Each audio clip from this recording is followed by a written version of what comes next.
মাতাল প্ৰেমিকৰ কবিতা কবি জিতু কাঞ্চন আবৃত্তি অনামিকা শইকীয়া। মাতাল প্ৰেমিকৰ কবিতা। আজি মই ইমান মাতাল কিয়? আজি মই ইমান মাতাল কিয়? মদিৰাৰ ৰাগীত নে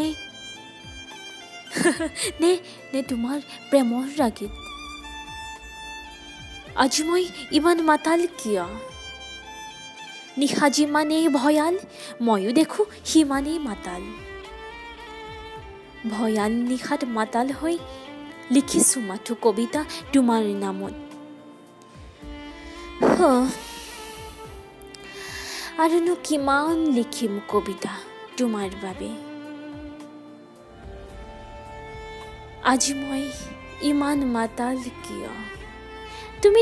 তুমিতো নাজানা তুমিয়ে মোৰ জীৱনৰ এটি কবিতা, এই মাতাল প্ৰেমিকৰ কবিতা।